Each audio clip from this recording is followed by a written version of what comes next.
देखिए, स्मृति ईरानी जी का तहलका तो हम लोग उस समय भी संसद में देख चुके हैं। स्मृति ईरानी बहुत अच्छी एक्ट्रेस हैं।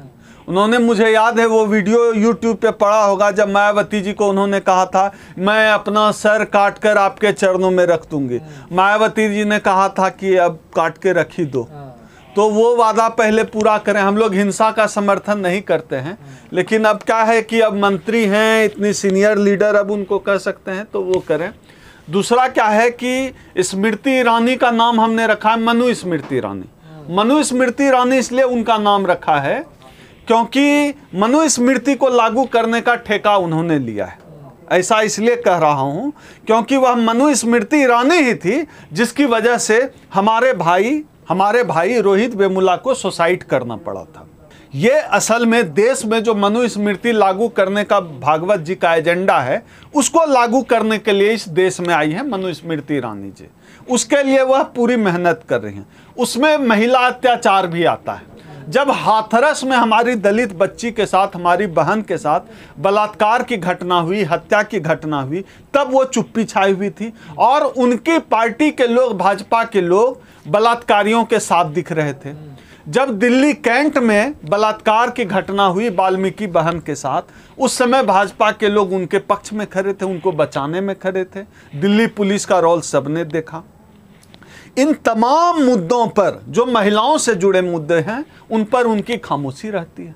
दिलचस्प ये है कि जब गैस महंगाई की बात हो रही थी देश में, गैस सिलेंडर पर बात हो रही थी, उस समय सिलेंडर लेकर नाच रही थी। बहुत अच्छा नाचती है स्मृति ईरानी जी।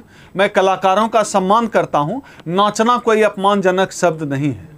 तो मनु स्मृति ईरानी जी बहुत अच्छा नाचती हैं। मैं बहुत अच्छा उनको मानता हूँ, बहुत अच्छा नाचती है। मनु स्मृति क्यों कह रहे हैं उनको? उनका नाम स्मृति ईरानी है। मनु स्मृति ईरानी इसलिए कह रहा हूं क्योंकि मनु स्मृति में शूद्रों के पढ़ने पर रोक है और मनु स्मृति ईरानी रोहित वेमुला के खिलाफ खड़ी थी, HRD मिनिस्टर थी।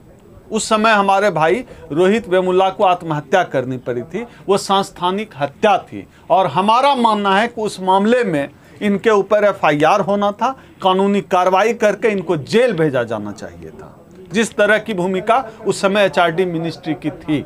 तो ये मनु स्मृति का एजेंडा लागू कर रही हैं, ये एकलव्य का अंगूठा काटने पर तुली हुई हैं, इसलिए इनका नाम मनु स्मृति ईरानी में कह रहा। सिलेंडर लेकर नाच रही थी ना स्मृति ईरानी जी, मैंने इसीलिए तो कहा बहुत अच्छा नाचती हैं मनु स्मृति ईरानी जी। और नाचना कोई वो नहीं कि आप कह दें कि नाचना कोई गलत है, नहीं। बिरजू महाराज जी नाचते, बहुत अच्छा डांसर रहे। बहुत लोग, मल्लिका क्या नाम है, बहुत सारे डांसर, लेकिन मिथुन चक्रवर्ती अच्छे डांसर थे। स्मृति ईरानी जी बहुत अच्छी डांसर है। माधुरी दीक्षित हेमा मालिनी बहुत अच्छी डांसर हैं। तो मनु स्मृति ईरानी भी बहुत अच्छा नाचती हैं। हिंदी में नचनिया शब्द कहते हैं, तो हमारे यहाँ बिहार में बहुत अच्छी नचनिया है, बहुत अच्छा नाचती हैं। सिलेंडर लेकर तो और अच्छा नाचती हैं। लेकिन संसद में TMC के सांसद कच्चा बैंगन खा गए कल। आप सोचिए क्या हालत है। TMC के सांसद अगर कच्चा बैंगन खा रहे हैं, इसका मतलब सांसद देश के लोगों का प्रतिनिधित्व करता है, वो लाखों लोगों का प्रतिनिधित्व करती हैं। जाहिर सी बात है कि देश के लोगों को कच्चा बैंगन भी खाने को नहीं मिल रहा है। वो प्रतीक है। मैं सुबह ही उनका भाषण सुन रहा था उस सांसद का। वो कह रही हैं कि तेल नहीं है, गैस नहीं। क्या गलत कहा? सरसों तेल आप 200 रुपया लीटर कर दे रहे हैं, गैस सिलेंडर 1000 रुपया पार हो गया, तो आदमी कच्चा ही खाना खाएगा। और मोदी जी की तो जो तैयारी है, वो तैयारी साफ है कि आपको कच्चा खाना भी ना मिले।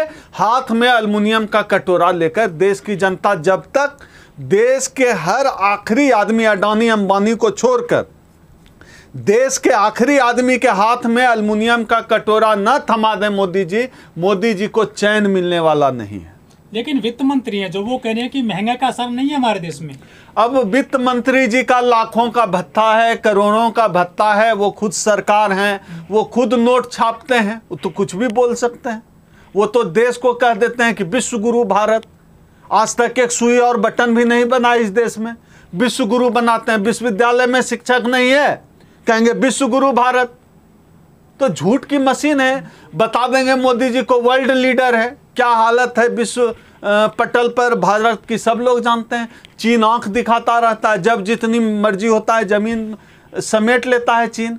नेपाल ने भारत को भाव देना खत्म कर दिया है। ये विश्व गुरु और विश्व नेता ऐसे हैं हमारे। लेकिन आंकड़े बता रहे हैं ना भारत अच्छी स्थिति में है अभी। कौन सा आंकड़ा बता रहा है? मोदी जी ने कोई आंकड़ा बना दिया है अपना क्या?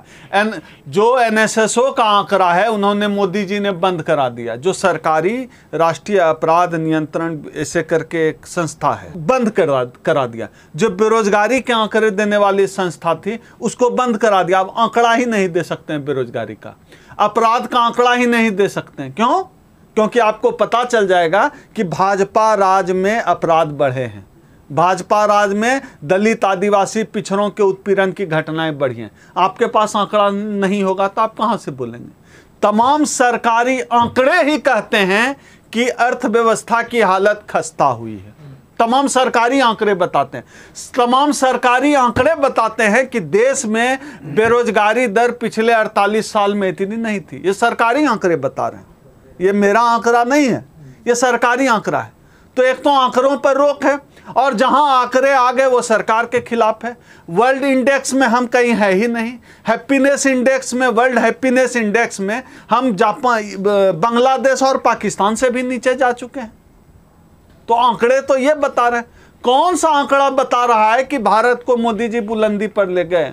हाँ, भूखमरी पे बुलंदी पे ले जा रहे हैं, बेरोजगारी पे मोदी जी बुलंदी पर ले जा रहे हैं, महंगाई पे मोदी जी देश को बुलंदी पर ले जा रहे हैं, एक दूसरे में नफरत फैलाने में मोदी जी देश को बुलंदी पर ले जा रहे हैं।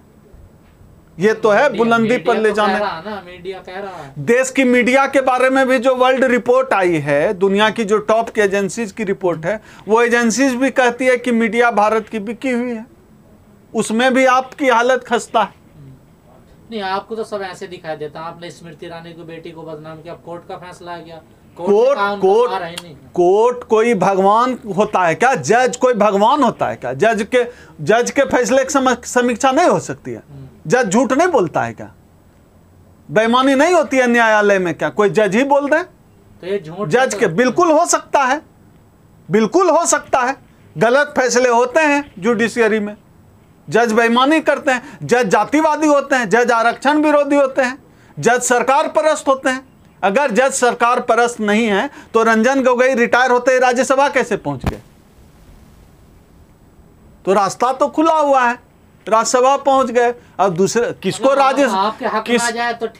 राज्यसभा पहुंचने की इच्छा न है? किसको नहीं है इच्छा कि राज्यसभा पहुंचे? जज लोया भी हो जाता है इस देश में, गाड़ी उसको चलकर मार दिए जाते हैं। अब जजों के सामने दो विकल्प हैं, या तो जज लोया हो जाओ या रंजन गोगोई होके पार्लियामेंट पहुंच जाओ। तो जो अच्छा रास्ता है, जो जज को चुनना है चुन लेते हैं। वो भी तो आदमी है भैया, कोई भगवान थोड़े बैठा हुआ है वहां। सुप्रीम कोर्ट में याचिका दाखिल की गई थी 2-3 दिन पहले, खारिज कर दी गई है याचिका और 5 लाख का जुर्माना लगा दिया है। मैं जो बात कर रहा हूं अभी क्या है कि कोर्ट ही नहीं, तमाम जितने संवैधानिक संस्थान हैं, आप देखिए ईडी का कैसे दुरुपयोग हो रहा है। सब लोग जानते हैं कि इस मामले में सोनिया राहुल का कोई लेना देना नहीं है, लेकिन फिर भी ईडी का नाटक चल रहा है, ईडी का इस्तेमाल हो रहा है, सब जानते हैं। और ये जो कोर्ट, अब बताइए याचिका ना जाए कहाँ जाए? अंतर्राष्ट्रीय न्यायालय जाएंगे लोग। कोर्ट है किस लिए? बंद कर दीजिए, फिर ताला लगा दीजिए कि मोदी जो कहते हैं वही है, कलम न बही। हमारे बिहार में कहावत है कि कलम न बही, जो फलाना जी कहे वही सही। कोर्ट कह दे कि कलम न बही, जो मोदी जी कहें, जो भागवत जी कहे वही सही। भैया इतना पीछे से क्यों खेल रहे हैं? सामने से आकर खेल लें, कोर्ट वोट बंद कर दें। क्या मतलब है कोर्ट का अगर न्याय नहीं हो पा रहा है तो?